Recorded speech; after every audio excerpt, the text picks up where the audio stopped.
आज অনলাইন ক্লাসে আমরা আলোচনা করব তোমাদের একাদশ শ্রেণীর পাঠ্য কবিতা নীলধ্বজের প্রতি জনা। এই কবিতার উপরে আগে কয়েকটা ক্লাস নেওয়া হয়ে গেছে। আজকের আলোচনা হবে জানি আমি কহে লোক রথি কুলপতি পার্থ, মিথ্যা কথা নাদ বিবেচনা করো সূক্ষ্ম বিবেচক তুমি বিখ্যাত জগতে। এই পর্যন্ত হয়ে গিয়েছিল। তারপর থেকে মানে ছদ্মবেশে লক্ষ্য রাজে ছলিল দুর্মতি স্বয়ম্বরে, এখান থেকে লাইন ধরে ব্যাখ্যা করা শুরু হবে।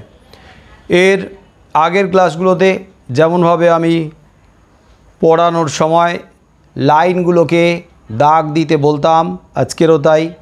যে লাইন থেকে প্রশ্ন হবে সেগুলোকে দাগ দিতে বলবো, আর ওখান থেকে প্রশ্নগুলো বলবো, সাথে সাথে প্রশ্নগুলো লিখে রাখবে হোমওয়ার্কের জন্য। আর যেগুলো এমসিকিউর প্রশ্ন বা উত্তর হবে সেগুলোকে ব্র্যাকেটে রাখতে বলবো। এর আগে আমাদের যতটা অংশ হয়ে গেছে তার শেষের দিকে ছিল এরকম যে রানী জনা রাজা নীলধ্বজের উদ্দেশ্যে অর্জুনের সম্পর্কে, তার মায়ের সম্পর্কে, তার স্ত্রীর সম্পর্কে এমন কিছু কলঙ্কিত অধ্যায়কে তুলে ধরেছে যা দ্বারা জনার দৃষ্টিতে, জনার চোখে আমরা যদি বিচার করি তাহলে অর্জুন এবং তার পরিবার কলঙ্কিত, তারা চরিত্র স্খলনের দোষে দোষী। পাঞ্চালী অর্থাৎ দ্রৌপদী, যে কিনা শাশুড়ির যোগ্য বধূ, অর্থাৎ শাশুড়ি কুন্তী যেমন কলঙ্কিনী অসতী একজন ব্যভিচারিণী নারী, তেমনি জনার কাছে পাঞ্চালী তথা দ্রৌপদীও একজন অসতী কলঙ্কিনী বা কুলোটা নারী তথা ভ্রষ্টা রমণী। এরপরেই জনা অর্জুনের সম্পর্কে বলেছেন যে অর্জুন নাকি জগতে রথি কুলপতি বলে পরিচিত বা খ্যাত, কিন্তু অর্জুনকে যে রথি কুলপতি বলা যায় না, অর্জুনকে যে যোদ্ধাকুলের শ্রেষ্ঠ যোদ্ধা বলা যায় না, তার সপক্ষে জনা একে একে কতগুলো যুক্তি দাঁড় করিয়েছেন। কতগুলো যুক্তি দিয়েছিলেন? অর্জুনকে মহারথী বা রথি কুলপতি বলা যায় না, 5টি যুক্তি দিয়েছিলেন। আর এই 5টি যুক্তি পরপর আমি 1 2 3 4 5 এরকমভাবে সিরিয়ালি নাম্বারিং করে দিয়েছিলাম যাতে তোমাদের মনে রাখতে সুবিধা হয়। আর প্রথমত, দ্বিতীয়ত, তৃতীয়ত, চতুর্থত, পঞ্চমত এইভাবে না লিখে এভাবেও লিখতে পারো পয়েন্ট হিসেবে। আবার ওই যুক্তিগুলোকে তোমরা আলাদা করে পয়েন্ট হিসেবে, যুক্তিগুলো থেকে পয়েন্ট তোমরা বের করে সাজিয়ে পরপর লিখতে পারো, যাতে তোমাদেরও মনে থাকবে বা পরপর সাজিয়ে লিখতে সুবিধা হবে। আর যিনি চেক করবেন তারও কিন্তু মূল্যায়ন করতে সুবিধা হবে। তাহলে অর্জুন জনার চোখে রথি কুলপতি নয়। অর্জুন যে রথি কুলপতি নয় সেটা বিবেচনা করে দেখতে বলা হয়েছে রাজা নীলধ্বজকে। রাজা নীলধ্বজ জগতে সূক্ষ্ম বিবেচক রূপে পরিচিত হয়ে আছেন। আর একজন সূক্ষ্ম বিবেচক অর্থাৎ ন্যায় বিচারক, নিরপেক্ষ বিচারক, যিনি কোনটা ঠিক কোনটা ভুল, কোনটা ন্যায় কোনটা অন্যায় তা নির্ণয় করতে পারেন। 1 নম্বর অর্থাৎ প্রথমত, অর্জুন যে রথি কুলপতি নয়, তাকে যে রথি কুলপতি বলা যায় না, প্রথম যে যুক্তি জনা দিয়েছে তা হলো দ্রৌপদীর স্বয়ম্বর সভার যুক্তি। ছদ্মবেশে লক্ষ্য রাজে ছলিল দুর্মতি স্বয়ম্বরে। ছদ্মবেশে লক্ষ্য রাজে মানে লক্ষ লক্ষ রাজার সঙ্গে ছলনা করল দুর্মতি, এই দুর্মতি স্বয়ম্বরে মানে স্বয়ম্বর সভায়। যথাসাধ্য কে যুঝিল কহ ব্রাহ্মণ ভাবিয়া তারে, কোন ক্ষত্ররথী সে সংগ্রামে রাজ দলে 23-এ জিতিল। এই পর্যন্ত আমাদের প্রথমত 1 নম্বর যুক্তি। এটার পাশে তোমরা তো 1 নম্বর লিখে রেখেছো বইয়ের পাশে, তাই না? হ্যাঁ স্যার। এটার পাশে যদি ছোট করে পেন্সিল দিয়ে লিখে রাখতে পারো পয়েন্টটা, তাহলে সুবিধা হয়। সেটা হবে স্বয়ম্বর সভা, দ্রৌপদীর স্বয়ম্বর সভা। এটা পয়েন্ট করতে পারো উত্তর লেখার সময়। দ্রৌপদীর স্বয়ম্বর সভা মানে বুঝিয়ে যাবে কি বলতে চাইছে। ব্যাপারটা কি না, দ্রৌপদীর স্বয়ম্বর সভায় উপস্থিত হয়ে অর্জুন দ্রৌপদীকে বিবাহ করেন। মানে শক্তি পরীক্ষায় অর্জুন জয়লাভ করে দ্রৌপদীকে জয় করেন, দ্রৌপদীকে লাভ করেন। কিন্তু অর্জুন যখন স্বয়ম্বর সভায় উপস্থিত হয়েছিলেন, সঙ্গে আরও 4 জন পাণ্ডব ছিল। মানে পঞ্চপাণ্ডব যখন দ্রৌপদীর স্বয়ম্বর সভায় পাঞ্চাল রাজ্যের রাজা দ্রুপদ তার কন্যা পাঞ্চালী তথা দ্রৌপদীর জন্য যে স্বয়ম্বর সভায় আয়োজন করেছিলেন, সেই স্বয়ম্বর সভায় যেমন পাণ্ডবরা উপস্থিত ছিল, তেমনি একজন বীর রাজা মহারাজারা উপস্থিত ছিলেন, দেবতারা উপস্থিত ছিলেন। তো সবাইকে এক অর্থে হারিয়ে দিয়ে বা পরাস্ত করে অর্জুন দ্রৌপদীকে জয় করলেন, মানে দ্রৌপদীকে বিবাহ করলেন। এখন অর্জুন এবং পাণ্ডবেরা, পঞ্চপাণ্ডব, কোন ছদ্মবেশে ছিল, কোন বেশে ছিল? তাদের বেশ কী ছিল? ক্ষত্রিয়ের বেশ ছিল কি?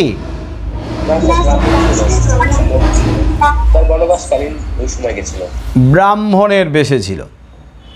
এই ব্রাহ্মণের বেশে উপস্থিত হয়েছিল দ্রৌপদীর স্বয়ম্বর সভায়।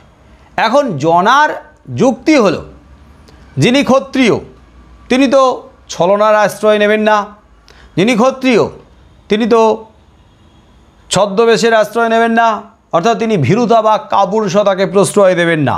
কারণ মহারথী যিনি হলেন মহান বীর যোদ্ধা, আর মহান বা বীর যোদ্ধা যারা, তারা তো মহারথী প্রথা অনুসরণ করবেন, অর্থাৎ বীর যোদ্ধাদের অনুসৃত নীতিকেই অনুসরণ করবেন। আর বীর যোদ্ধারা কখনো অতর্কিতে আক্রমণ করবে না, কখনো চুপিসারে আক্রমণ করবে না, ছদ্মবেশে আক্রমণ করবে না, কখনো ভীরু কাপুরুষের মতো পেছন থেকে কিন্তু আঘাত করবে না, বীরের মতো সামনাসামনি সম্মুখ যুদ্ধে অবতীর্ণ হবে। তাহলে অর্জুন যদি ক্ষত্রিয় হয়ে থাকেন, তাহলে ক্ষত্রিয় বীর যোদ্ধার মতো তিনি কেন সামনাসামনি এলেন না? তিনি কেন বা ব্রাহ্মণের ছদ্মবেশে গিয়ে উপস্থিত হলেন? আর ব্রাহ্মণের ছদ্মবেশে গিয়ে উপস্থিত হয়ে দ্রৌপদীকে বিবাহ করার কারণে জনার যুক্তিতে যে লক্ষ লক্ষ রাজা তার সঙ্গে যুদ্ধ করতে রাজি হয়নি, নারাজ। কারণ একজন ব্রাহ্মণের সঙ্গে ক্ষত্রিয়রা যুদ্ধ করবেন না। এখন মহাভারতে কি ব্যাখ্যা রয়েছে, মহাভারতের কি যুক্তি রয়েছে, সেই যুক্তিকে এখানে আমাদের দাঁড় করানো যাবে না। বুঝতে পারছো কি বললাম? মহাভারতে কিন্তু যুক্তি অন্যভাবে উপস্থাপন করা যেতে পারে। মহাভারতের যুক্তিটাকে হয়তো আমরা অনেকেই সেটাকে গ্রহণযোগ্য হিসেবে ধরব, মহাভারতের যুক্তিটাকেই আমরা দাঁড় করিয়ে পাল্টা জনার যুক্তিকে খণ্ডন করার চেষ্টা করতে পারি, কিন্তু সেটা তো বলা হয়নি। এটা বলা হচ্ছে যে একজন মা যখন তার সন্তানকে হারিয়েছে, সদ্য সন্তান হারা মা, এবং যখন তিনি দেখতে পাচ্ছেন যে তার স্বামী অর্থাৎ সদ্য সন্তান হারা একজন পুত্রের পিতা বিপদগামী, বিভ্রান্ত, ভীরু কাপুরুষতার আশ্রয় নিয়েছে, পুত্র হত্যাকারীর সঙ্গে আপোষ করেছে, তাহলে একজন মায়ের বক্তব্য কী রকম হতে পারে, তার মানসিকতা কী রকম হতে পারে, তার দৃষ্টিভঙ্গি কী রকম হতে পারে। যাই হোক না কেন, অর্জুন জনার চোখে কখনোই বীর নয়, মহারথী নয়, কখনো বীর যোদ্ধা বা রথিকুলপতি নয়। 1 নম্বর যুক্তি, যদিও বীর যোদ্ধা হতো, রথিকুলপতি হতো, তাহলে ব্রাহ্মণের ছদ্মবেশে কখনো স্বয়ম্বর সভায় গিয়ে উপস্থিত হতো না। আর লক্ষ লক্ষ রাজা, অর্থাৎ লক্ষ লক্ষ মানে কি আর লক্ষ লক্ষ, প্রচুর, অনেক অনেক রাজা তার সঙ্গে যুদ্ধ করতে রাজি হয়নি, কারণ সে ব্রাহ্মণ। তার মানে ব্রাহ্মণের ছদ্মবেশে থেকে কি করেছে, এই যে মহারথী প্রথা লঙ্ঘন করে গেছে অর্জুন। এটা কিন্তু জনার যুক্তিতে, আমরা জনার যুক্তিটাই ব্যাখ্যা করছি, আমরা নিজস্ব যুক্তিটাকে দাঁড় করাচ্ছি না। বোঝা গেল ব্যাপারটা? উত্তরে তাই লিখতে হবে। হ্যাঁ স্যার। তাহলে ছদ্মবেশে কার ছদ্মবেশে ছিল? ব্রাহ্মণের ছদ্মবেশে। ছদ্মবেশে লক্ষ রাজে মানে লক্ষ লক্ষ রাজার সঙ্গে ছলিল মানে ছলনা করল দুর্মতি, দুষ্টমতি, কুমতি, দুষ্টমতি, নিজ বা হীন মনের অধিকারী। তাহলে দুষ্টমতি দুর্মতি কাকে বলা হলো? অর্জুনকে। হ্যাঁ, দুর্মতি এই শব্দটাকে ব্র্যাকেটে রাখো, আর স্বয়ম্বরে, স্বয়ম্বরে কথাটাকেও ব্র্যাকেটে রাখো। তাহলে কার স্বয়ম্বর সভায়? দ্রৌপদী স্বয়ম্বর সভায়। দ্রৌপদীর স্বয়ম্বর সভায়। তাহলে স্বয়ম্বর সভাটা কি জিনিস? বিবাহ। স্যার বিবাহর জন্য পাত্র নির্বাচন। পাত্র নির্বাচন মানে সেখানে পাত্র নির্বাচনের স্বাধীনতা থাকে মেয়েদের। তাহলে কোন সময়? তখনও পাত্র নির্বাচনের স্বাধীনতা ছিল, আর মাঝখানে তো মেয়েদের ক্ষত্রিয়দের পাত্র নির্বাচনের মানে অধিকার ছিল। তবে পাত্র নির্বাচনের অধিকারের আগে ব্যাপারটাকে ভাবো।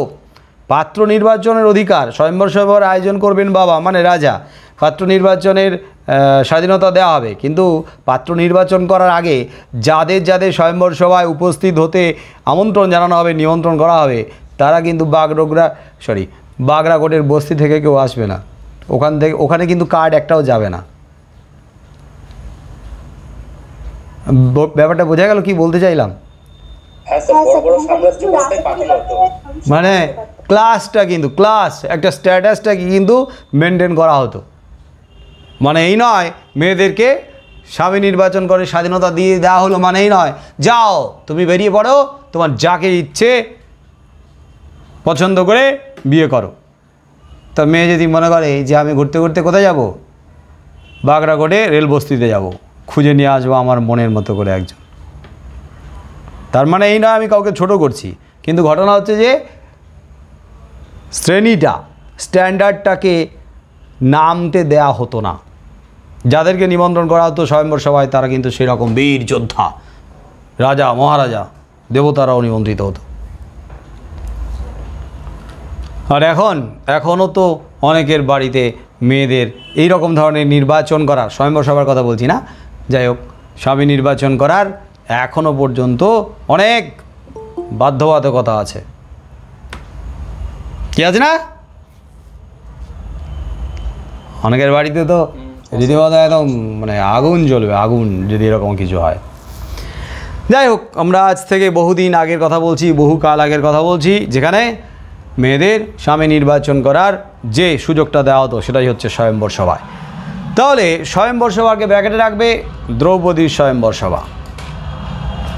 যথাসাধ্য কে জুঝিল কহ?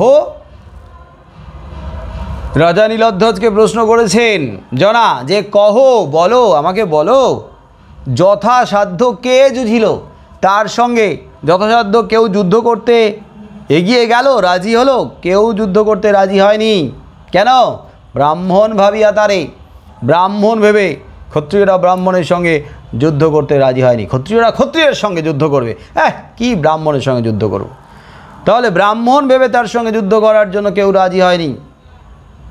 কোন ক্ষত্ররথী? প্রশ্ন করেছেন জনা যে কোন ক্ষত্ররথী সে সংগ্রামে, সেই সংগ্রামে কোন ক্ষত্ররথী? কোনো ক্ষত্ররথী, ক্ষত্রিয় রথী, ক্ষত্রিয় যোদ্ধা, ক্ষত্রিয় অধিপতি কি তাকে ব্রাহ্মণ ভেবে তার সঙ্গে সংঘাত করতে, তার সঙ্গে যুদ্ধ করতে রাজি হয়েছিল? রাজি হয়নি।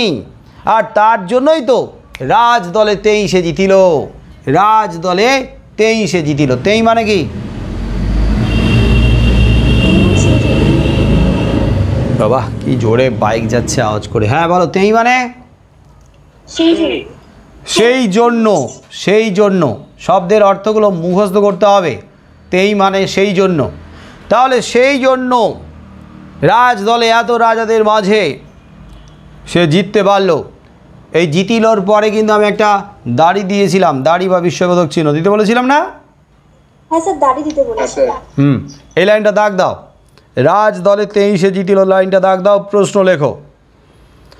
রাজ দলে কে কি কারণে জিততে পারলো বা জিতল?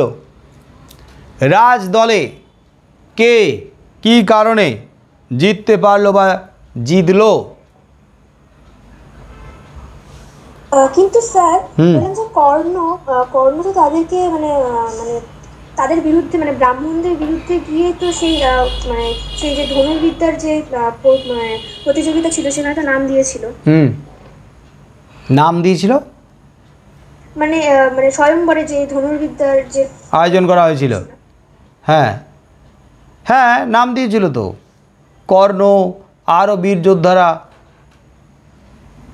দুর্যোধন তো ধনুক নাকি তুলতেই পারেনি, তুলেছিল বোধহয়, তারপর পড়ে গেছে। আরও আরও আরও ধনুক তুলতেই পারেনি, এরকম অবস্থা হয়েছিল।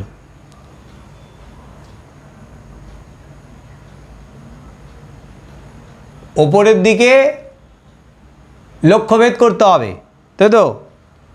ওপরে একটা, নিচে জলের দিকে তাকিয়ে, আর ওপরে মাছের চোখ ভেদ করতে হবে।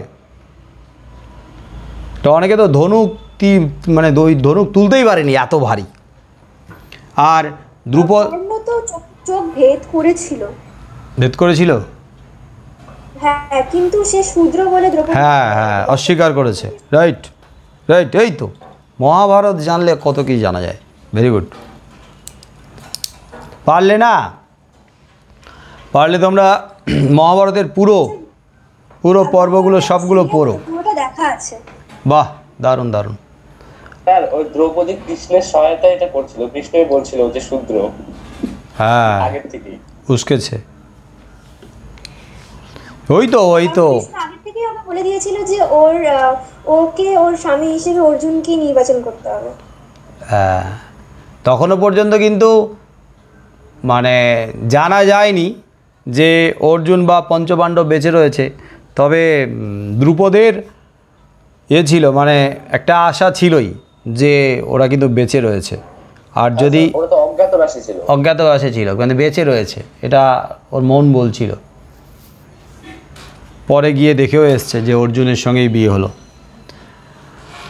তাহলে রাজদলে 23-এ জিতিল। প্রশ্নটা লেখা হয়ে গেছে সবার? দহিল খাণ্ডব দুষ্ট কৃষ্ণের সহায়। দহিল খাণ্ডব দুষ্ট কৃষ্ণের সহায়। দহিল মানে দহন করলো, দহন করলো মানে পোড়ালো, পুড়িয়ে ছাই করলো। খাণ্ডব মানে খাণ্ডব বন। দুষ্ট কৃষ্ণের সহায়, ওই দুষ্ট কৃষ্ণের সহায় মানে সহায়তায়, কৃষ্ণের সাহায্য নিয়ে খাণ্ডব বন দগ্ধ করেছিল, পুড়িয়ে ছাই করেছিল। তাহলে বলো, কে খাণ্ডব বন দগ্ধ করেছিল কৃষ্ণের সাহায্য নিয়ে? অর্জুন। রাইট, অর্জুন দগ্ধ করেছিল। তো এই খাণ্ডব বন কেন পোড়ানো হয়েছিল, তার পেছনে কি যুক্তি, কি কারণ কাজ করছে, সেগুলো কিন্তু আমি অডিওতে ডিটেলে আলোচনা করে দিয়েছি। কোন রাজা যজ্ঞ করেছিল 12 বছর ধরে, একটানা 12 বছর ধরে যজ্ঞ করতে করতে ঘি ঢেলেছে যজ্ঞে? কোন রাজা? শ্বেতকী রাজা 12 বছর ধরে যজ্ঞে ঘি ঢেলেছে। আর যজ্ঞের আগুনে ঘি ঢালা মানে অগ্নি দেবতার ক্ষুধামান্দ হয়েছে। অগ্নিমান্দ বা ক্ষুধামান্দ, যাকে বলা যায় রুচি না হওয়ার, ডাইজেস্ট না হওয়া আর কি, বুঝতে পারছো তো? এরকম একটা রোগ অগ্নিমান্দ, যাকে বলা ক্ষুধামান্দ। হ্যাঁ, একই জিনিস খেতে খেতে যা হয় আর কি, আমাদের যেমনভাবে রুচিটা চলে যায় সেরকমই হয়েছে। তো তখন অগ্নিদেবতা ব্রহ্মার কাছে গিয়েছিল। তো ব্রহ্মা তাকে এই পরামর্শ দিয়েছিল যে ওই যে দূরে যে খাণ্ডব বনটা দেখা যাচ্ছে, খাণ্ডব বনটাকে যদি পুড়িয়ে ওখানকার জীবজন্তুর মেদ ভক্ষণ করে, তাহলে তার অগ্নিমান্দ মানে ওই ক্ষুধামান্দ বা তার যে রুচিটা ফিরে আসবে, দূর হবে। বুঝতে পারছো তো কী অবস্থা? এবং অনেকবার চেষ্টা করেছিল অগ্নি ওই বনটাকে পুড়িয়ে ছাই করার জন্য, খাণ্ডব বনটাকে অনেকবার অগ্নি চেষ্টা করেছে, কিন্তু ব্যর্থ হয়েছে, বারবার বহুবার ব্যর্থ হয়েছে। বুঝতে পারছো কেন ব্যর্থ হয়েছে, কেন পারেনি? 7 বার ব্যর্থ হয়েছে, 7 বার। কারণ ওই বনে ছিল দেবরাজ ইন্দ্রের অত্যন্ত প্রিয়, ওই বনটা দেবরাজ ইন্দ্রের প্রিয় হচ্ছে বন্ধু, নাম হচ্ছে কি বলবো, কি নাগ যেন, হ্যাঁ হ্যাঁ তক্ষক, তক্ষক রাইট, সাপ, তক্ষক, তক্ষক। আর যতবারই পুড়িয়ে ছাই করতে গেছে এই যে তক্ষক সহ সাপেরা আর হাতিগুলো কি করেছে, সব মানে হাতি সুর দিয়ে জল বর্ষণ করছে, সাপ বিষ বর্ষণ করছে, করে অগ্নিদেবতার কাজকে পণ্ড করে দিচ্ছে। তো চেষ্টা করে ব্যর্থ হয়েছে। শেষ পর্যন্ত অগ্নিদেবতা কৃষ্ণ আর অর্জুনের সাহায্য প্রার্থী হয়েছিল, অর্জুনের কাছে আর কৃষ্ণের কাছে। তখন কৃষ্ণের সহায়তা নিয়ে অর্জুন, মানে অর্জুন আর কৃষ্ণ দুজনেই, কৃষ্ণ তো সারথি হয়েছিল, অর্জুন আর কৃষ্ণ দুজনেই ওই খাণ্ডব বন দগ্ধ করতে বা দহন করতে সক্ষম হয়েছিল। মানে যত বাধা আসছে সমস্ত বাধাগুলোকে মানে নস্যাৎ করে দিচ্ছে অর্জুন কৃষ্ণের সাহায্য নিয়ে, আর এদিকে অগ্নিদেবতা বনকে পুড়িয়ে ছাই করছে। যাই হোক, তাহলে এই যে খাণ্ডব বন দহন করার কথা বলা হয়েছে, এই লাইনটা এমনি দাগ দাও, প্রশ্ন হতে পারে, লাইনটা দাগ দাও বলছি। দহিল খাণ্ডব দুষ্ট কৃষ্ণের সহায়, লাইনটা দাগ দাও। প্রশ্ন লেখো, দুষ্ট কৃষ্ণের সহায় কে কেন খাণ্ডব বন দহন করেছিল? কে কেন খাণ্ডব বন দহন করেছিল? তাহলে অগ্নিদেবতাকে সন্তুষ্ট করার জন্য অর্জুন দুষ্ট কৃষ্ণের সাহায্য নিয়ে খাণ্ডব বন দহন করেছিল। এখন কথাটা হচ্ছে জনার যুক্তিতে এই যে খাণ্ডব বন দহন করার ফলে অর্জুনের মহারথী প্রথা লঙ্ঘন হয়েছে, কোন দিক থেকে বলো, কি বুঝেছো তোমরা? হ্যাঁ একদম, বনের ভেতরে তো বহু অসহায় পশু পাখি রয়েছে, তারা তো অর্জুনের কোনো ক্ষতি করেনি, একজন বীর যোদ্ধার ক্ষত্রিয়ের তো কোনো ক্ষতি করেনি, তো তারা তো নিশ্চিন্তে ছিল, শান্তিতেই ছিল।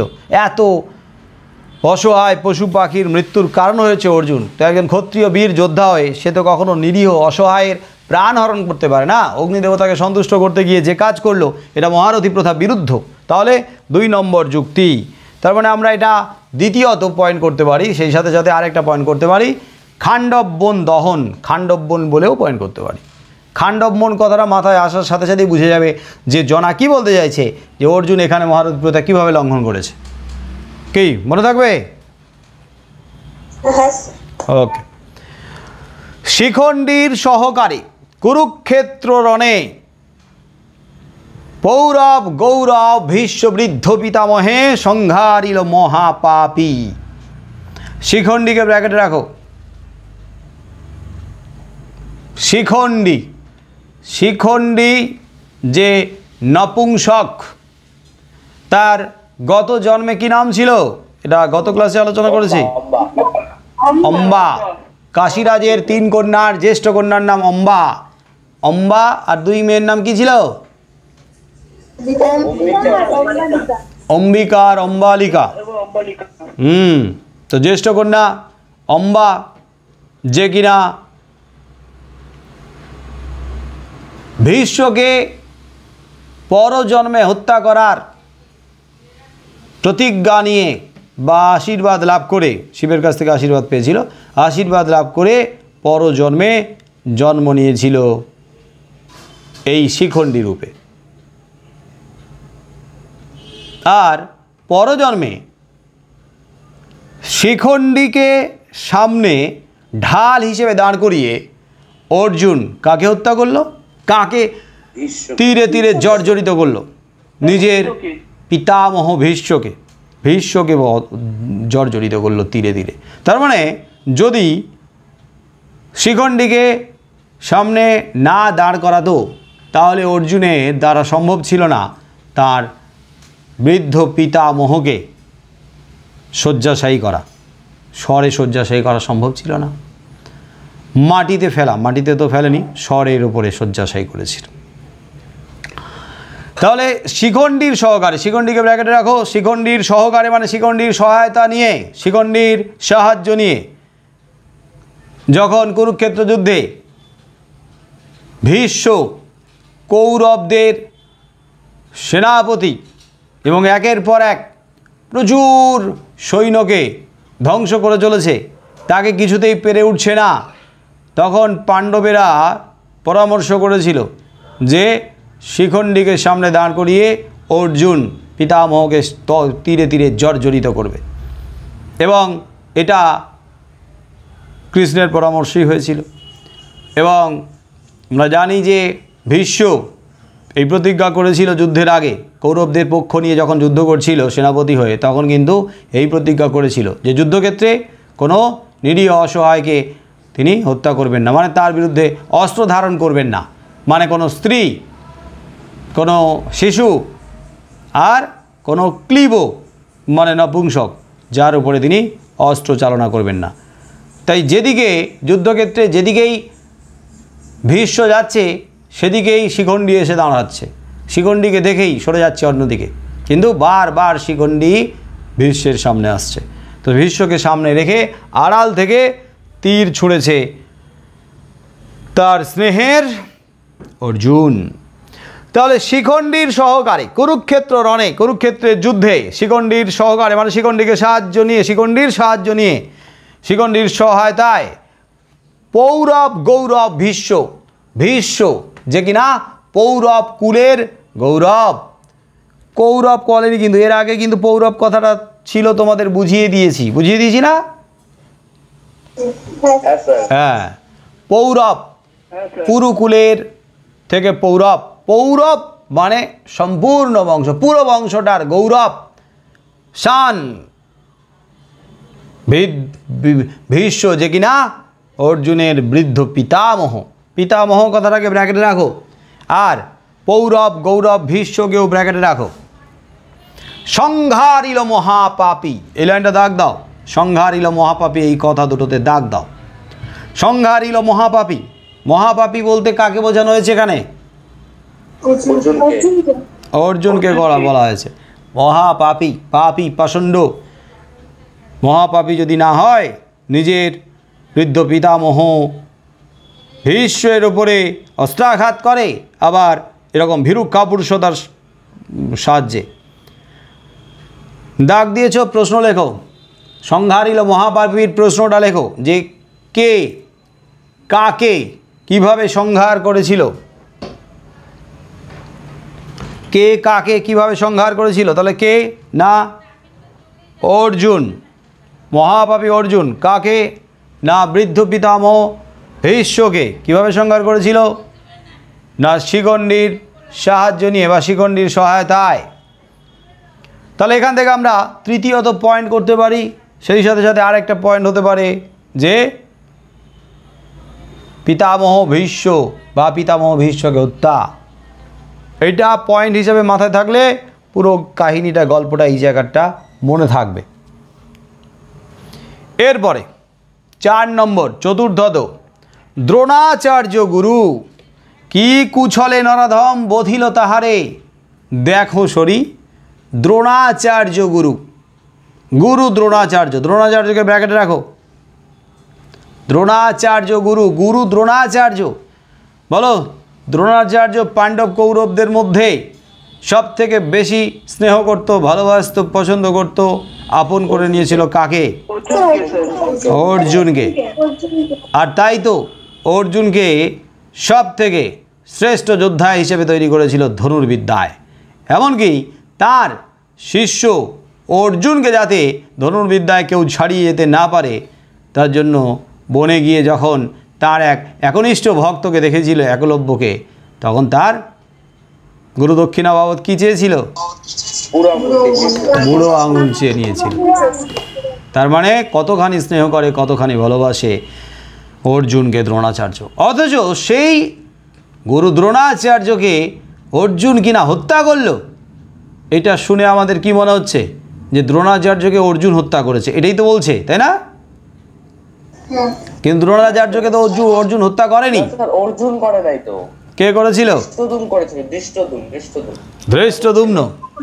হ্যাঁ, ধৃষ্টদ্যুম্ন কার পুত্র? রাজা হ্যাঁ, দ্রুপদের পুত্র, মানে দ্রৌপদীর ভাই। দ্রৌপদীর ভাই ধৃষ্টদ্যুম্ন হত্যা করেছিল। ধৃষ্টদ্যুম্ন এক লাফে গিয়ে দ্রোণাচার্যের শিরচ্ছেদ করেছিল। হ্যাঁ, প্রত্যক্ষ হত্যার সঙ্গে জড়িত, প্রত্যক্ষ যে হত্যা করেছিল, নিজের হাতে যে হত্যা করেছিল, সে ছিল ধৃষ্টদ্যুম্ন। কিন্তু আমাদেরকে এইভাবে না লিখে একটু অন্যভাবে ঘুরিয়ে লিখতে হবে। এর আগেও আমি আলোচনা করে দিয়েছিলাম, যদি শুনে থাকো তাহলে বুঝতে পারবে যে দ্রোণাচার্যকে হত্যার জন্য যে ষড়যন্ত্র রচনা করেছিল, সেই ষড়যন্ত্র রচনা করেছিল কারা? পাণ্ডবেরা। আর সেই ষড়যন্ত্র রচনা করার ফাঁদটা পাতার যে কুটিল পরামর্শ দিয়েছিল সে কে? কৃষ্ণ। মাথা তো কি ব্রেন বাবা, কি ব্রেন এখন। তাহলে কৃষ্ণ দিয়েছিল পরামর্শ। তাহলে তার পরামর্শ মতো, তার উপদেশ, তার পরামর্শে পাণ্ডবেরা দ্রোণাচার্যকে হত্যা করার ফাঁদ রচনা করেছে, জাল বিছিয়েছে। এবং সেটা কি ছিল না? সত্যবাদী যুধিষ্ঠির। হ্যাঁ, সত্যবাদী যুধিষ্ঠির যেহেতু কখনো মিথ্যে কথা বলেনি, এবং যুধিষ্ঠির মিথ্যে কথা বলেনি। দ্রোণাচার্য জানতো যে যুধিষ্ঠির কখনো মিথ্যে কথা বলতে পারে না, তাই তাকেই ব্যবহার করা হয়েছে। যুধিষ্ঠির গিয়ে দ্রোণাচার্যের কাছে কি বলেছিল? তার পুত্র সম্পর্কে, পুত্রকে হত্যা করা হয়েছে এই কথা তো পুরোপুরি বলেনি। হ্যাঁ, বলেছিল যে অশ্বত্থামা হত ইতি গজ। অশ্বত্থামা মারা গেছে, এটা জোরে বলেছে। ইতি গজ কথাটা একটু চাপা স্বরে, আস্তে করে, যাতে শুনতে না পায়, দ্রোণাচার্যের কানে না পৌঁছায়। এবারে ঘটনা হচ্ছে অশ্বত্থামা হত, এটা শোনার পরে যে কোনো পিতা, যে কেউ স্বাভাবিকভাবে অসহায় হয়ে পড়বে, মাথার কাজ করবে না। হয়তো পরের অংশটা ভালো করে কান খাড়া করে স্বাভাবিক অবস্থায় থেকে শোনার চেষ্টা করলে হয়তো শুনতে পেত, কিন্তু পুত্র মারা গেছে এটা এতটাই কাজ করেছে তার মনের উপরে, পরের অংশটা আর শুনতেও পায়নি, বা আস্তে করে বলা হয়েছে। অর্থাৎ যুধিষ্ঠির কিন্তু এক অর্থে কৌশলের আশ্রয় নিয়েছে। আমাদের মনে হতে পারে যুধিষ্ঠির তো ঠিক কথাই বললো, সত্যি কথাই বললো যে অশ্বত্থামা হত ইতি গজ, শেষে ইতি বলে দিয়েছে তো। কে সে? কে অশ্বত্থামা? কে ইতি? শেষে কে? গজ, হাতি। অশ্বত্থামা নামে তো একটা হাতি ছিল। হ্যাঁ, অশ্বত্থামা নামে একটা হাতি ছিল, এবং সেই অশ্বত্থামা নামক হাতিকে ভীম কিন্তু মেরেছিল। বড় সড়ো একটা হাতি, নাম অশ্বত্থামা, তাকে মেরেছে। সত্যি, এটা কিন্তু মিথ্যে কথা না। তাহলে মিথ্যে তো বললো না যুধিষ্ঠির তো মিথ্যে কথা বলবেই না, সত্যি কথাই বলেছে। কিন্তু সত্যি কথাটা সৎ পথে বলো, সত্যি কথাটা বলার যে ধরন, সেটাতে যদি চালাকি থাকে তাহলে সেটাও তো অসত্যের সমতুল্য না? একদম তাই। এবং সেই অশ্বত্থামা হত ইতি গজ এই কথাটা বলে যখন অশ্বত্থামার পিতা মানে দুর্যোধনকে দ্রোণাচার্যকে যখন অসহায় করে ফেলা হচ্ছে, দ্রোণাচার্য যখন হাঁটু গেড়ে বসে হাত থেকে অস্ত্রশস্ত্র ফেলে দিচ্ছে, একেবারে অসহায়, তো তখন ধৃষ্টদ্যুম্ন এক লাফে গিয়ে তার শিরচ্ছেদ করলো, তার মাথাটা কাটলো। কিন্তু ঘটনা হচ্ছে যে তুমি অর্জুন প্রিয় শিষ্য, যখন পঞ্চপাণ্ডব মানে পাণ্ডবেরা যখন দ্রোণাচার্যকে হত্যা করার ফাঁদ পাচ্ছে বা জাল বিছাচ্ছে, তখন অর্জুন কি জানে না নাকি? কি মনে হয়?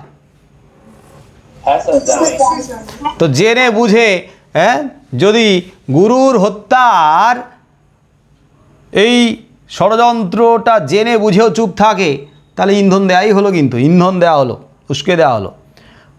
তবু আমরা এই শর্ট কোশ্চেনে এত ব্যাখ্যা করব না, জনার যুক্তিতে জনা যা বলছে সেটাই ব্যাখ্যা করব, যে দ্রোণাচার্য গুরু কি কুছলে, অর্থাৎ কুছলে মানে কৌশলে, নরাধম, নরেরও অধম, নর হয়ে মানুষ হয়েও মানুষের অধম আচরণ করেছে, নরাধম বোধিল দেখ তাহারে দেখো সরি। দেখো সরি, একবার স্মরণ করে দেখো। জনা নীলধ্বজকে বলেছে একবার মনে করে দেখো, একবার ভেবে দেখো ওই নরাধম অর্জুন কিভাবে কোন কৌশলে তাকে হত্যা করলো, বধ করলো, একবার ভেবে দেখো, স্মরণ করে দেখো। আর যদি এটা রচনাধর্মী প্রশ্নের উত্তরে একটা পয়েন্ট হিসেবে ব্যাখ্যা করতে হয়, তাহলে আমরা কিন্তু প্রত্যক্ষভাবে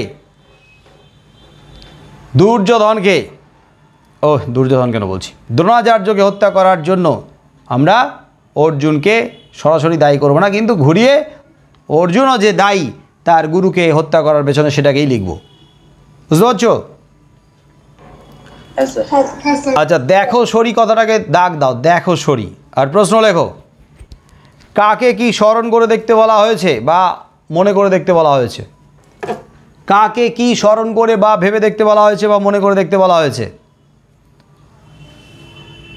তাহলে জনা রাজা নীলধ্বজকে এটাই মনে করতে বলেছেন, এটাই ভেবে দেখতে বলেছেন, স্মরণ করতে বলেছেন যে কি কৌশলে ওই নরাধম অর্জুন বধ করেছিল, হত্যা করেছিল তার গুরু দ্রোণাচার্যকে, সেটাই ভেবে দেখতে বলা হয়েছে, সেটাই মনে করে দেখতে বলছে। তাহলে এখান থেকে আমরা এই পয়েন্ট লিখতে পারি যে দ্রোণাচার্যকে হত্যা, এটা 4 নম্বর তো মহারথী প্রথা লঙ্ঘনের 4 নম্বর পয়েন্ট, এবং সেই পয়েন্টে চতুর্থত লিখতে পারো, আবার দ্রোণাচার্যকে হত্যাও লিখতে পারো। দ্রোণাচার্যকে হত্যা যদি আমার মাথায় থাকে তাহলে নিশ্চয়ই পুরোটা ব্যাখ্যা করতে পারবে ব্যাপারটা। এবার হচ্ছে 5 নম্বর পয়েন্ট, কর্ণকে বধ। এটাও পয়েন্ট করতে পারো, কর্ণকে বধ। তো পাশে কিন্তু পেন্সিল দিয়ে ছোট্ট করে লিখে রাখো কর্ণকে বধ, তার আগে পেন্সিল দিয়ে ছোট্ট করে পাশে লিখে রাখবে কি দ্রোণাচার্যকে হত্যা, তার আগে পাশে লিখে রাখবে কাকে হত্যা? পিতামহ ভীষ্মকে হত্যা, ভীষ্মকে হত্যা, তার আগে খাণ্ডববন দহন, তার আগে স্বয়ম্বর সভা, দ্রৌপদীর স্বয়ম্বর সভা। পয়েন্ট করে রাখবে, খুব ভালো মনে থাকবে, একদম গল্পের মতো পরপর মনে থাকবে, অত মাথা খাটাতে হবে না, চাপ নিতে হবে না। পয়েন্ট, ছোট ছোট পয়েন্ট, একদম ট্যাবলেটের মতো, ক্যাপসুলের মতো গিলে নিলে সারা জীবন মনে থাকবে। কাউকে সুন্দর করে পরপর স্টেপ বাই স্টেপ বোঝাতেও পারবে, বন্ধুদেরও বোঝাতে পারবে যে ব্যাপারটা এরকমভাবে ব্যাখ্যা করা হয়েছে। তাহলে চতুর্থত হলো পঞ্চমত, বসুন্ধরা গ্রাসিলা সরসে রথচক্র জবে। বসুন্ধরা গ্রাসিলা, গ্রাস করে নিল, সরসে প্রচণ্ড রোষের সঙ্গে বসুন্ধরা গ্রাস করে নিল রথচক্রকে, জবে মানে যখন। কার রথের চাকাকে গ্রাস করেছিল বসুন্ধরা? মেদিনী মাটি, কর্ণ। এইবার এই লাইনটা দাগ দাও, বসুন্ধরা গ্রাসিলা সরসে রথচক্র জবে, এই লাইনটা দাগ দাও। প্রশ্ন লেখো, কার রথের চাকা কেন বসুন্ধরা গ্রাস করেছিল? প্রশ্ন লেখো, কার রথের চাকা কেন বসুন্ধরা গ্রাস করেছিল? তাহলে কর্ণের রথের চাকা বসুন্ধরা গ্রাস করেছিল প্রচণ্ড রোষের সঙ্গে।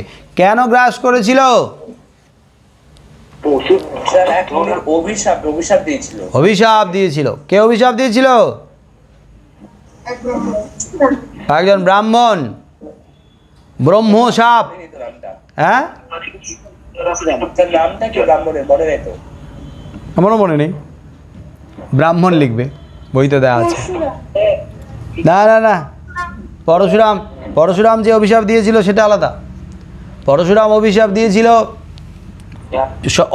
অস্ত্রবিদ্যায় যে সমস্ত অস্ত্রগুলোর চালনা কর্ণ শিখেছে, সেই সমস্ত অস্ত্রের নাম তার সময়কালে মনে পড়বে না।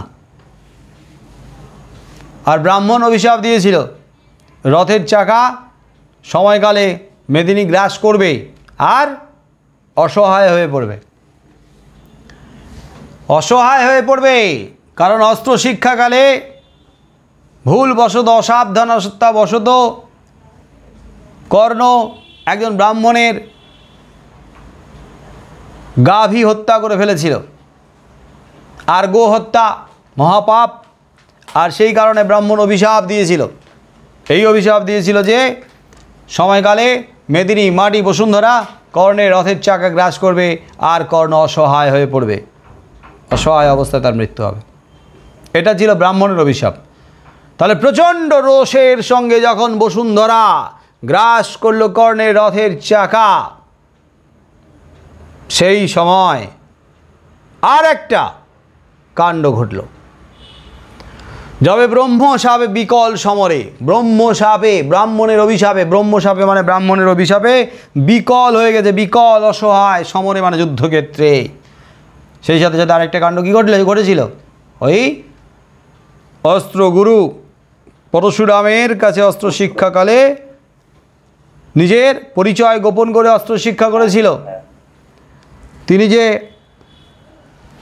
কর্ণ যে একজন সারথী সুতপুত্র, সেই পরিচয় গোপন করে ব্রাহ্মণের পরিচয় দিয়ে কিন্তু ধনুর্বিদ্যা মানে যুদ্ধের বিদ্যা শিখেছিল। এবং সেটা পরশুরাম বুঝতে পেরেছিল যে পরশুরাম এবং মানে গুরু এবং কর্ণ, পরশুরাম এবং কর্ণ যখন যাচ্ছে রাস্তায়, যেতে যেতে পথ চলতে চলতে ক্লান্ত হয়ে গাছে গোড়ায় বিশ্রাম নিয়েছিল, এবং সেটা হচ্ছে তার শিষ্য কর্ণের কোলে মাথা রেখে পরশুরাম নিশ্চিন্তে বিশ্রাম নিচ্ছে। এমন সময় একটা সাপ না বিছে বিছে, হ্যাঁ হ্যাঁ হ্যাঁ, তার সহ্য ক্ষমতা দেখে ব্রাহ্মণ মানে পরশুরাম বুঝতে পেরেছিল যে সে ব্রাহ্মণ বা ক্ষত্রিয় নয়। হ্যাঁ, ব্রাহ্মণ বা ক্ষত্রিয় নয়, ক্ষত্রিয়টা মারা যায়। ব্রাহ্মণ এরকম মানে ব্রাহ্মণের এরকম ধৈর্য শক্তি নেই, থাকতে পারে না, ব্রাহ্মণের এইরকম ধৈর্য শক্তি থাকতে পারে না। তখনই পরে আসল পরিচয় জানতে পেরেছিল। এত একজন ব্রাহ্মণ হয়ে একমাত্র ক্ষত্রিয় না হলে এটা সম্ভব নয়। আর ও তো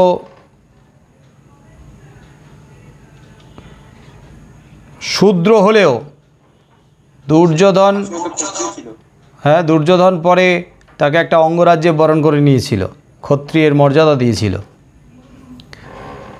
যাই হোক, তো ব্রাহ্মণের অভিশাপ আর গুরু পরশুরামের অভিশাপ ছিল। তাহলে এখানে কিন্তু ব্রাহ্মণের অভিশাপটাই লিখতে হবে, কারণ লেখাই আছে যে বসুন্ধরা যখন প্রচণ্ড রোষের সঙ্গে রথের চাকা গ্রাস করল, যখন ব্রহ্মশাপে ব্রাহ্মণের অভিশাপে যখন বিকল অসহায়, মরি কর্ণ মহাযশা। মরি এই কথাটা দিয়ে জনার কর্ণের প্রতি সহানুভূতি প্রকাশিত হচ্ছে। মরি মরি, কী কষ্ট, কী যন্ত্রণা। কর্ণ মহাযশা, কর্ণের মতো মহাযশ বা খ্যাতির অধিকারী, তাকে নাসিল বর্বর তারে, তারে মানে তাকে নাসিল, নাশ করলো ওই বর্বর, ওই বর্বর অসভ্য জঙ্গলিভূত, বর্বর অসভ্য। বর্বর কাকে বলা হয়েছে বর্বর বলে? তো বর্বর কথাটাকে ব্র্যাকেটে রাখো, বর্বর শব্দটাকে। আর কর্ণ মহাযশাকে দাগ দাও, কর্ণ মহাযশা এই লাইনটাকে দাগ দাও, আর কর্ণ মহাযশাকে আবার ব্র্যাকেটেও রাখো। এবারে কর্ণ মহাযশা থেকে প্রশ্ন লেখো, এসে কি প্রশ্ন, কর্ণকে কেন মহাযশা মানে মহাযশ খ্যাতির অধিকারী বলা হয়েছে? কেন কেন কেন কেন কর্ণকে যশ খ্যাতির অধিকারী বলা হয়েছে কেন? দানবীর, জগতে দানবীর, দাতা কর্ণ হিসেবে পরিচিত, দাতা। তার কাছে কেউ কোনো কিছু চেয়ে নিরাশ হতো না, তাই দানবীর কর্ণ বা দাতা কর্ণ, দাতা কর্ণ বা দানবীর কর্ণ। আর দাতা কর্ণ দানবীর কর্ণ ছিল বলেই দেবরাজ ইন্দ্র ব্রাহ্মণের ছদ্মবেশে এসে কর্ণের কাছ থেকে কি চেয়ে নিয়ে গেছিল? এক অর্থে চুরি করে নিয়ে যাওয়া। কি নিয়ে গেছিল? রাইট, কবজ আর কুণ্ডল, কবজ কুণ্ডল চেয়ে নিয়ে গিয়েছিল। তার মানে তা এক অর্থে ইন্দ্রাস্ত্র দিয়েছিল তো কে? ইন্দ্রদেব, মানে সেই অস্ত্র দিয়ে যাকে তাকে হত্যা করা যাবে। হ্যাঁ হ্যাঁ হ্যাঁ হ্যাঁ, যেটা দিয়ে যে আমাদের সে ভীমের পুত্রটা হত্যা করছিল, ঘটোৎকচ। ঘটোৎকচকে হত্যা করেছিল, কারণ ঘটোৎকচকে যদি ওই অস্ত্র প্রয়োগ করে হত্যা না করে তাহলে সবগুলোকে এক একে শেষ করে ফেলছে, মানে আস্ত গিলে খেয়ে ফেলছে।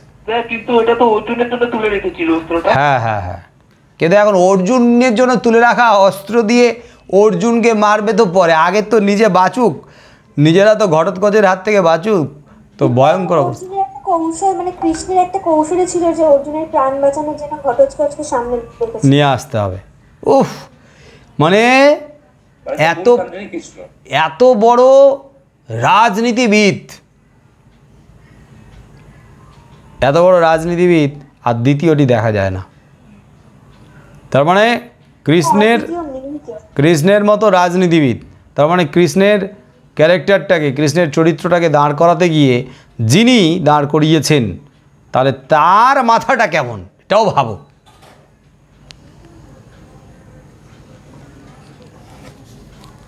Super talented. বাহ বাহ, ভয়ঙ্কর ভয়ঙ্কর। তাহলে বসুন্ধরা গ্রাসিলা রথচক্র সরসে রথচক্র যবে হায়, যবে ব্রহ্মসাপে বিকল সমরে মরি কর্ণ মহাযশা, নাসিল বর্বর তার। এই নাসিল বর্বর তারেতে দাগ দাও, প্রশ্ন লেখো এটা থেকে।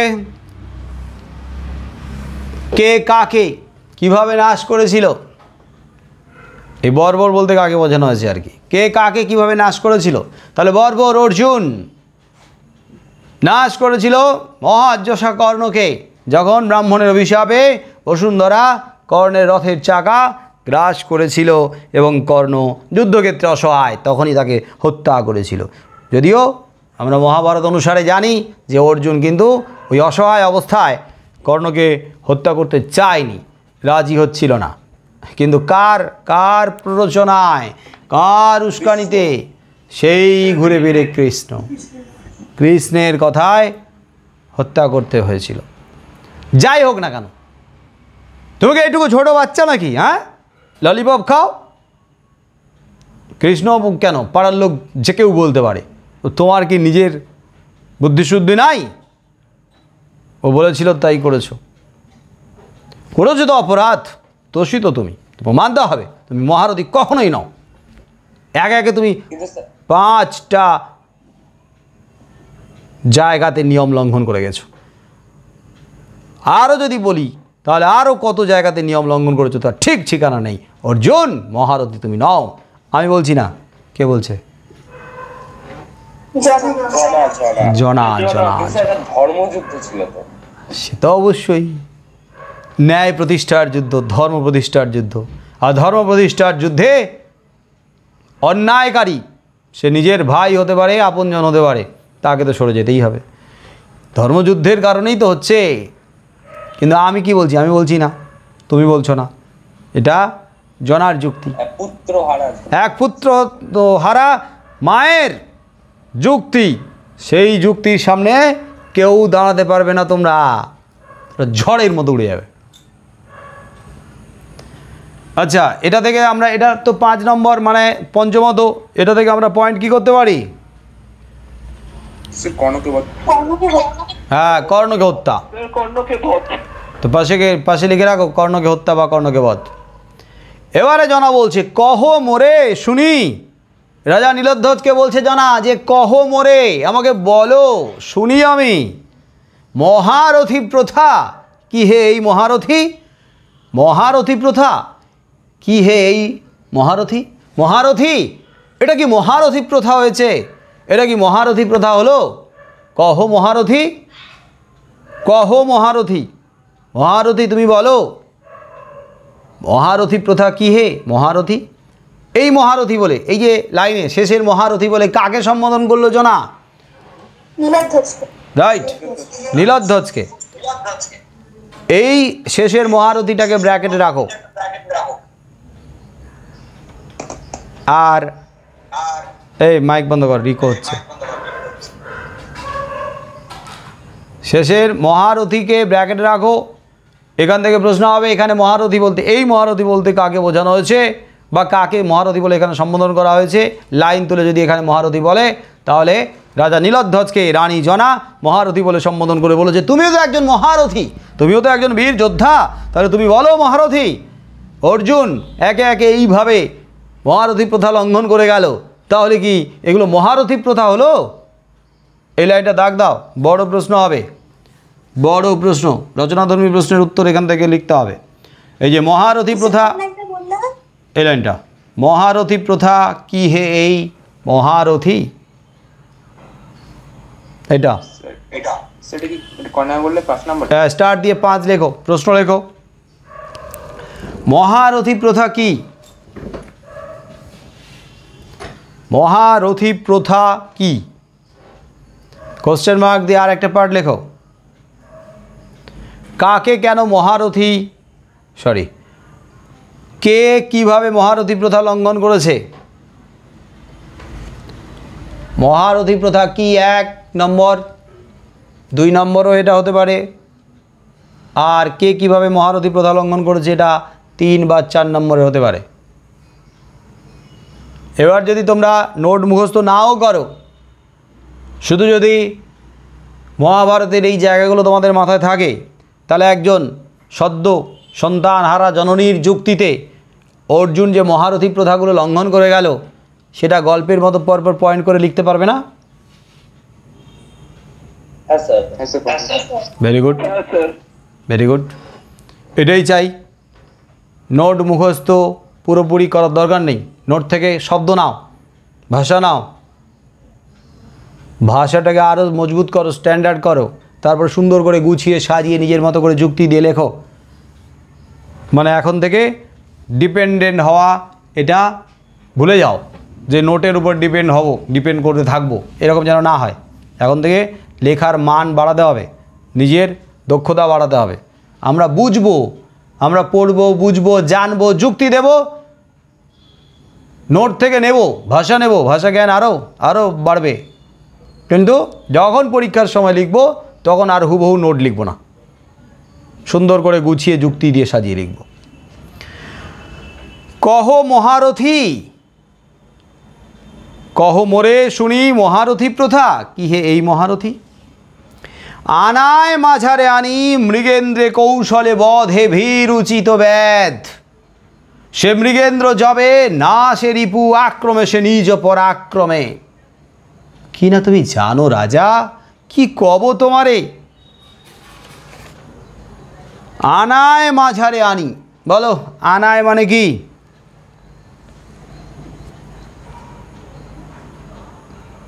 এই রে, হ্যাঁ, শব্দের অর্থ মুখস্থ নেই। খাঁচা, খাঁচা, আনায় মানে খাঁচা, আনায় মাঝারে মানে খাঁচার মাঝে, খাঁচার মাঝখানে। আনায় মাঝারে আনি মানে খাঁচার মাঝে এনে। কে কাকে খাঁচার মাঝখানে আনলো বলো তো? কে কাকে খাঁচার মাঝখানে আনলো এই লাইন অনুযায়ী? একজন বিরোচিত ব্যাধ হচ্ছে, একজন ভীরুচিত ব্যাধ, একজন ব্যাধ আনলো। ব্যাধ কাকে আনলো? সিংহকে আনলো, সিংহকে আনলো, রাইট। ভীরু কাপুরুষ ব্যাধ, ব্যাধ শিকারী, সে কি পরাক্রমশালী? সিংহের মুখোমুখি হয়ে শিকার করে না, গাছের আড়াল থেকে, ঝোপের আড়াল থেকে, চুপিসারে দূর থেকে ফাঁদ পেতে, খাঁচা পেতে রেখে ও হচ্ছে শিকার করে। তাই তো ভীরুচিত ব্যাধ, ভীরু কাপুরুষ ব্যাধ। ভীরু কাপুরুষ ব্যাধ কি করে না, সিংহকে শিকার করার জন্য ফাঁদ পেতে রাখে, খাঁচা পেতে রাখে। আর খাঁচার ভেতরে সিংহ যাতে প্রবেশ করে তার জন্য খাঁচার ভেতরে টোপ দেওয়া থাকে, টোপ। আর সেই টোপ দেখে সিংহ যখন খাঁচার মাঝখানে ঢুকে পড়ল, তখন ভীরুচিত ব্যাধ কৌশল করে খাঁচার দরজাটাকে বন্ধ করে দেয়, বা টোপটাকে টানলেই খাঁচার দরজা বন্ধ হয়ে যায়। তাহলে আমাদের বুঝতে হবে ভীরু কাপুরুষ ব্যাধ, ভীরুচিত ব্যাধ, সে সিংহের সঙ্গে পেরে উঠবে না, সিংহের মতো পরাক্রমশালী তার সঙ্গে সম্মুখ যুদ্ধে পারবে না, তাই কৌশলের আশ্রয় নিয়েছে।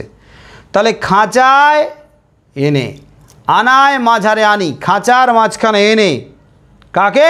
না মৃগেন্দ্রে, মানে মৃগেন্দ্রকে। মৃগেন্দ্রে মানে মৃগেন্দ্রকে। মৃগ যোগ ইন্দ্র, মৃগদের মধ্যে ইন্দ্র।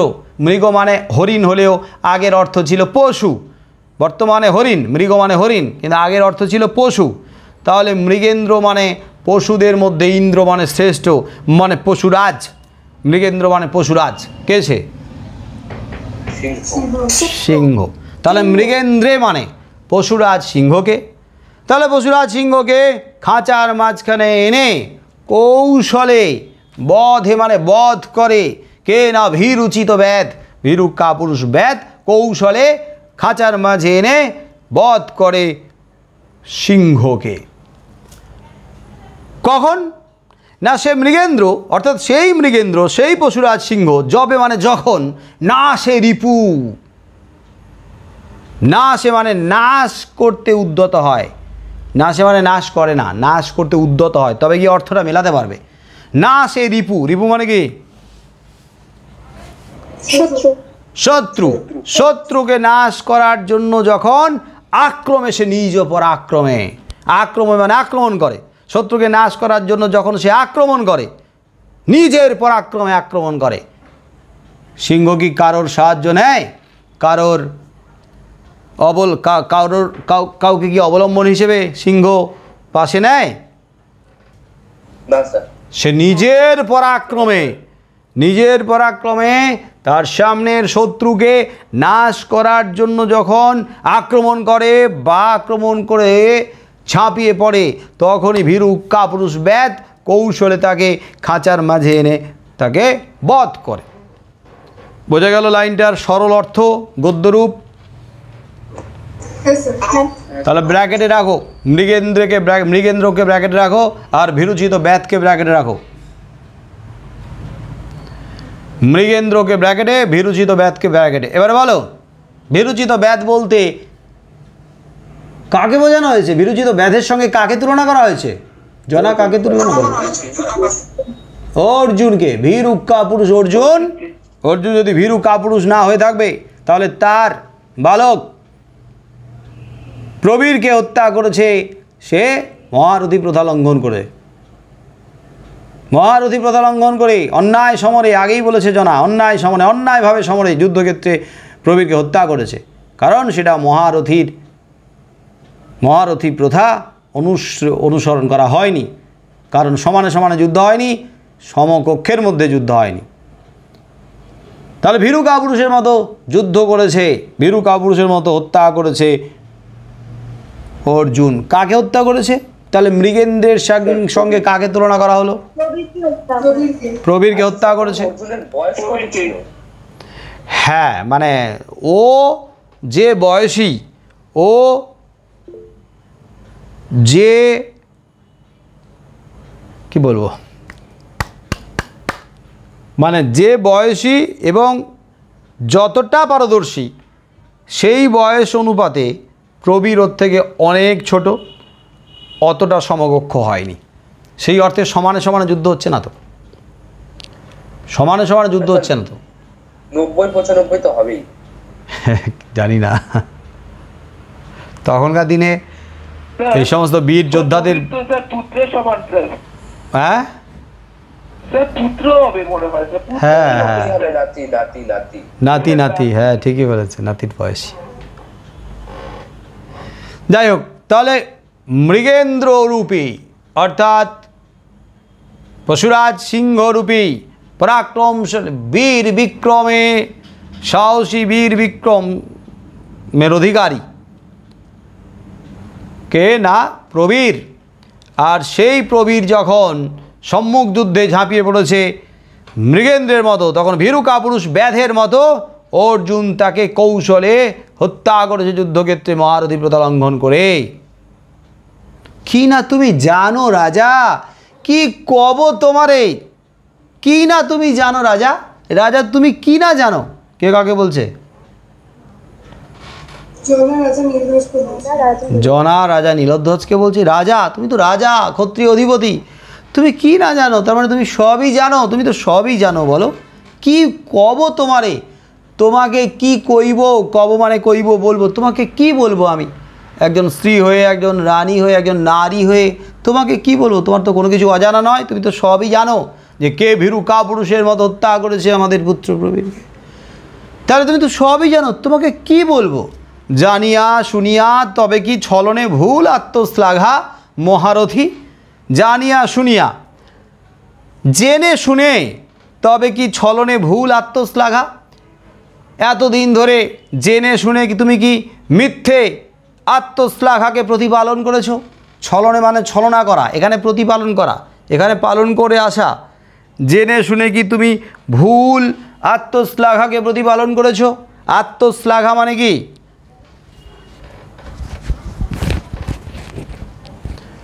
আত্মগৌরব, আত্মমর্যাদা, নিজের গৌরব। হ্যাঁ, নিজের গৌরব। একজন রাজা, একজন ক্ষত্রিয় অধিপতি, তুমি তোমার রাজ ধর্ম পালন করেছো, ক্ষত্রিয় ধর্ম পালন করেছো।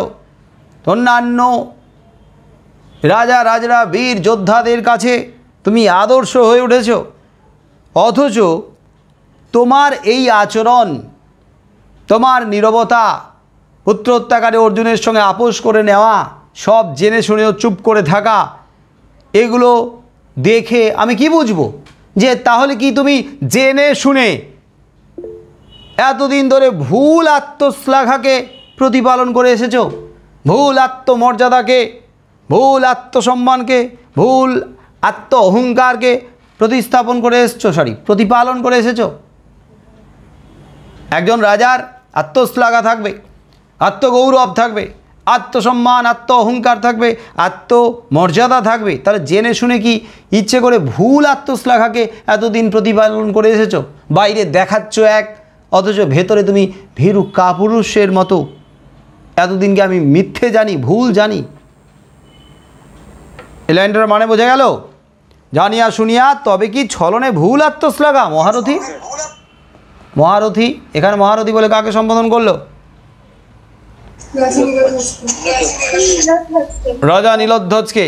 জেনে শুনে তাহলে এতদিন কি তুমি ভুল আত্মশ্লাঘা বা আত্মগৌরবকে প্রতিপালন করে এসেছো, মিথ্যা আত্মশ্লাঘাকে, মিথ্যা আত্মগৌরবকে প্রতিপালন করে এসেছো। এখন কে জয়েন করলো? নাম বল তাড়াতাড়ি।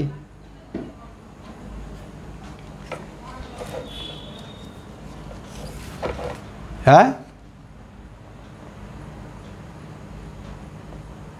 কে জয়েন করলো রে এখনই?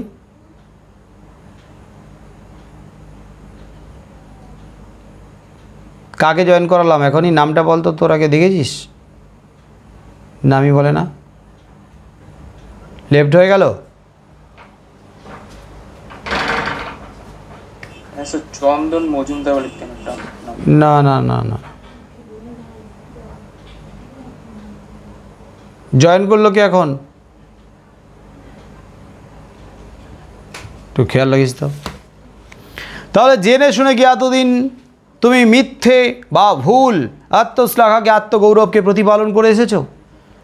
মহারথী, তুমি একজন মহারথী হয়ে তুমি এরকম মিথ্যে আত্মগৌরবকে প্রতিপালন করলে, প্রশ্রয় দিলে।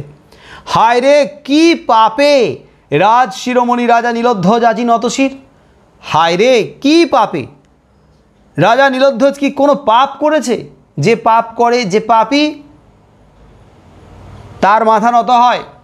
যে পাপী, যে অপরাধ করে, সে মাথা উঁচু করে কথা বলতে পারে না, মাথা উঁচু করে চলতে পারে না, কারোর চোখে চোখ রেখে কথা বলতে পারে না।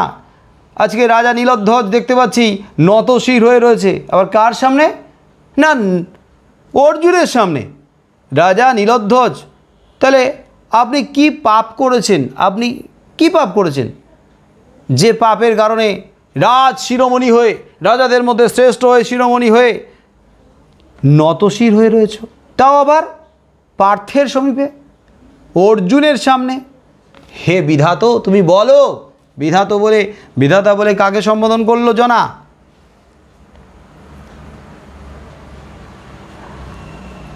নীলধ্বজকে। রাজা নীলধ্বজকে বিধাতা বলে সম্বোধন করলো। বিধাতা, স্বামী, বিধাতা তুল্য, দেবতা তুল্য। তাহলে হে বিধাত, রাজা নীলধ্বজকে সম্বোধন করে বলছে হে বিধাত। পার্থের সমীপে, পার্থের সামনে তুমি নতশির হয়ে রয়েছো। তাহলে এমন কি পাপ করেছো? তুমি কি কোনো পাপ করেছো যে কারণে তোমাকে লজ্জায় মাথা নিচু করে থাকতে হয়েছে পার্থের কাছে, পার্থের সামনে, অর্জুনের সামনে, অর্জুনের মতো ভীরু কাপুরুষের সামনে? কোথা বীর দর্প তব, কোথা বীর দর্প তব, কোথায় গেল তোমার সেই বীর দর্প, বীরের সেই দর্প অহংকার? একজন বীর মান সম্মানের আত্মগৌরবের যে অহংকার করে, কোথায় গেল সেই বীর দর্প? আর কোথায় গেল তোমার সেই মান দর্প? রাজা নীলধ্বজের সেই মান সম্মানের যে দর্প অহংকার কোথায় গেল? সবই আর জলাঞ্জলি দিয়ে দিয়েছ চণ্ডালের পদধূলি ব্রাহ্মণের ভালে। এটা কি কখনো মানায় যে চণ্ডালের পদধূলি ব্রাহ্মণের ভালে? চণ্ডালের পদধূলি, চণ্ডাল শূদ্র জাতি, ডোম মরা পোড়াতো চণ্ডাল শূদ্র, সেই চণ্ডাল যারা সমাজে নিম্ন স্তরে থাকে, সেই চণ্ডাল যারা সমাজের পিছিয়ে পড়া পতিত শ্রেণীর মধ্যে, শূদ্র শ্রেণীর মধ্যে পড়ে, চণ্ডালেরা যে পথে যেত সেই পথ কখনো ব্রাহ্মণ মারাতো না। চণ্ডালদের সমাজে বিভিন্ন অধিকার থেকে বঞ্চিত করে রাখা হতো, তুচ্ছ তাচ্ছিল্য অবহেলায় তারা সমাজের এক কোণে পড়ে থাকতো। কোনোদিন চণ্ডাল ব্রাহ্মণের পদধূলি পাওয়ার যোগ্যতা রাখত না। অথচ এখন দেখতে পাওয়া যাচ্ছে যে ব্রাহ্মণ হয়ে চণ্ডালের পদধূলি ললাটে লাগিয়েছে। ব্রাহ্মণ হয়ে, আসলে ব্রাহ্মণ হয়ে মানে রাজা নীলধ্বজ তো ব্রাহ্মণ নয়, ক্ষত্রিয়, কিন্তু তাকে তার মর্যাদাটার সাথে তুলনা করা হচ্ছে। ব্রাহ্মণরা যেমন সমাজে সসম্মানে বিরাজ করত, ব্রাহ্মণেরা যেমনভাবে সমাজে গৌরবের সঙ্গে মর্যাদার সঙ্গে বিরাজ করত, সেই ব্রাহ্মণদের স্থান সমাজের কত উঁচুতে, কত উচ্চ স্থানে ছিল। তাহলে ব্রাহ্মণেরা কোনোদিন কি চণ্ডালের পদধূলি গ্রহণ করবে? এটা কাম্য? উল্টে চণ্ডাল কোনোদিন ব্রাহ্মণের পায়ের ধুলো পায়নি, অথচ আজ দেখা যাচ্ছে ব্রাহ্মণ হয়ে চণ্ডালের পদধূলি গ্রহণ করেছে। অর্থাৎ ব্রাহ্মণের মতো উচ্চ সম্মানের অধিকারী হয়ে চণ্ডালের মতো নিম্ন শূদ্র শ্রেণীর পদধূলি গ্রহণ করেছে রাজা নীলধ্বজ। তাহলে চণ্ডালের সঙ্গে তুলনা করা হয়েছে এখানে কাকে? চণ্ডালের সঙ্গে মানে চণ্ডালের মতো নীচ, হীন, পতিত, অবহেলিত অর্জুনকে। আর ব্রাহ্মণের সাথে তুলনা করা হয়েছে কাকে? রাজা নীলধ্বজকে। আর ভালে মানে কি? ভালে ভালে কপালে। তাহলে ব্রাহ্মণের মর্যাদা কত উচ্চ থেকে নিচে নেমে এসছে। চণ্ডালের পদধূলি গ্রহণ করছে আজকের ব্রাহ্মণ। এটা কখনো রাজা নীলধ্বজের কাছ থেকে আশা করা যায় না, কামনা করা যায় না, এটা কাম্য নয়। আমাদের এই পর্যন্ত থাকবে, আর একদিনে আলোচনা শেষ করে দেব। তাহলে আজকের এই পর্যন্ত যে সমস্ত প্রশ্নগুলো এই আলোচনা করার সময় দেয়া হলো, সেই সমস্ত প্রশ্নগুলোর উত্তরগুলো খুব তাড়াতাড়ি তৈরি করে নাও। সবাইকে টাটা, গুড নাইট, শুভরাত্রি।